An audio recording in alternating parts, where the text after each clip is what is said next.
Hi YouTubers, two-wheel rider coming to you today from something a little bit left field. As you hear these amazing bikes arrive. So we're at the Big Knock, which is a diesel bike rally, and this is being held in Surrey. We're quite near to Dunsfold, where you might remember the Top Gear used to be broadcast from, and it's Siemens Mission, which is very close to that.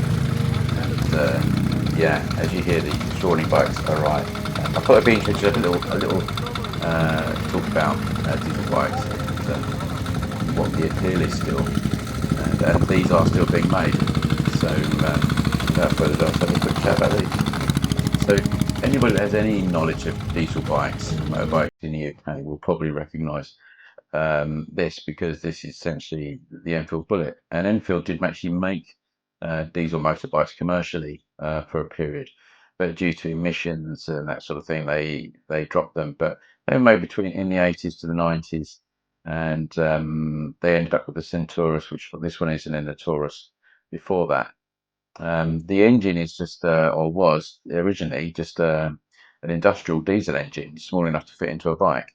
And the advantage of that is that it's incredibly economical. I mean, these bikes are not unknown to do around the 200 miles to the gallon, but very slowly, and probably not to everyone's cup of tea. But a really interesting piece of machinery. But of course, what you get at rallies like this is people that have homemade their bikes. And this to me was the peach at the rally. I mean, this looks phenomenal. 1.6 diesel engine. Obviously, it's a car engine. You can see all the car parts on it. You know, you've got your alternator and all the rest of it. But the engineering that's gone into a bike like this, I mean, that's what you call a diff, isn't it? Or transfer box, whatever you call it. And I absolutely fell in love with this thing. I would happily have taken this home. How many bikes can you say have got like a classic carbide wheel? That's probably off an NG or something, that wheel. It's got very characteristics of Indians, early Indians, and Harley Davidsons, but fabulous bit of engineering. You know, you've got those, would they call those girder forks? I think that's what you call girder forks on there, with a strong fork at the front. Um, Amazing piece of kit, you know, really lovely. Suicide shift for the gears, beautiful saddle. And I think this came right across Germany, this bike. So bikes come from all over the world to these rallies, but really, really fascinating piece of kit. Um, yeah, would I have liked to take that for a ride, but it might have been hard work.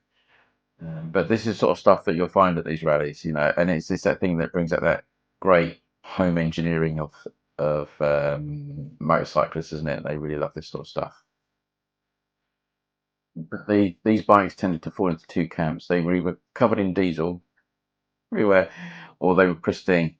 And I like the ones that are splattered in diesel a little bit. So you've got bikes like this, which looked, you know, at factory to me, and that sort of standard. But this was based on the K100 BMW, as far as I could tell, and you know, shaft drive with all the other bits. Interesting colour scheme, not my taste, but the workmanship is absolutely stunning. And yeah, these people put a lot of love into these bikes, and they obviously take a great deal of care with them. And you always think if it is diesel, it's hard work to keep these things clean.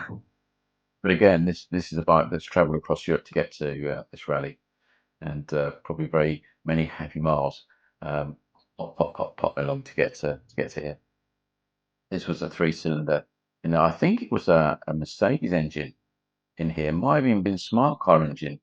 But when you look at the exhaust, beautiful. You know, all handmade exhaust system coming down there, um, and then all custom made dash.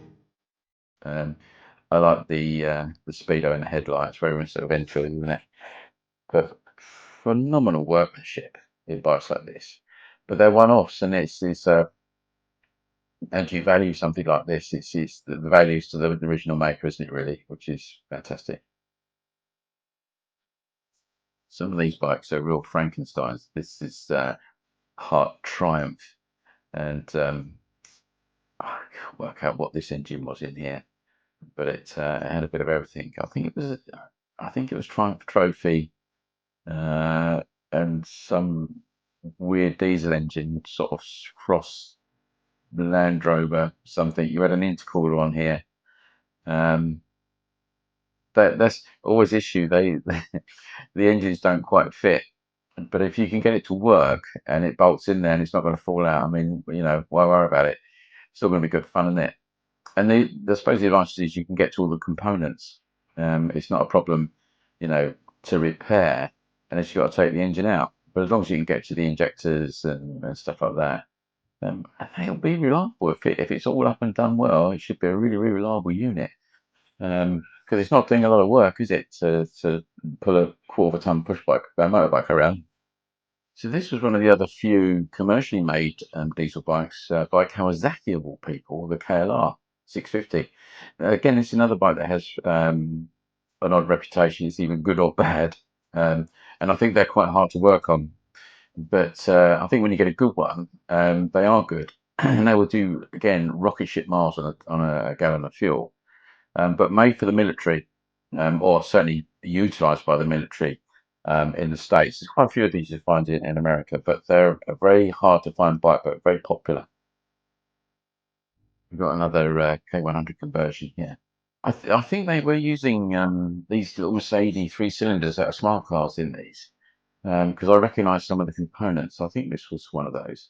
But the K100 is a very popular custom bike in it now, and it's something you would use for turning into scramblers and all sorts of things. I've always quite fancied one of these. Really interesting little bike, but this is a nice conversion. So this interesting bike is the Rutherford 850, and this was built by Colin Clark, who was an engineer who sadly passed away. But beautiful piece of engineering, which was fortunately picked up by an enthusiast and restored. But yeah, this is a lovely piece of work. And yeah, very lucky that it still exists, really, and a credit to the owner. I think that these things are just curios now, but you can have a new diesel motorbike right now in the UK. There's a company called Pricepar, and they will convert your Enfield Bullet, or you can buy the complete kit off them, or you can buy the complete bike ready to go off them. I think the conversion's about 3 grand, or just under £3,000, and you can have your diesel motorbike. So it's still a living, breathing type of motorbike if you want that sort of thing. And I think if you were just commuting, it'd be epic. You'd have 1 gallon for the whole year. um, but I think if you're it's still that really enthusiast thing, and if you want to go down the route of engineering your own thing, I think it's quite hard like this. But the rewards could be enormous, couldn't they? Because you'll be the only person in the world with it, that's for sure. And if I was going to take one home today, it would be this one here. I just think this is a stunning piece of engineering, a beautiful bike, in my eyes anyway. So I hope you enjoyed this little visit to the Big Knock. So it happens every year. It's all over Europe, but I think possibly the world. But there's one, I think, once a year in the UK, and so keep a lookout for it. The Big Knock, and it's always, they're really nice guys, and they're always fiddling around with their bikes, so even while they're camping. But go along and see them and give them a bit of support. But you'll just meet another little part of the motorcycling world that you've probably not seen before. So look after yourself, everybody, and I'll see you in the next video. Take care.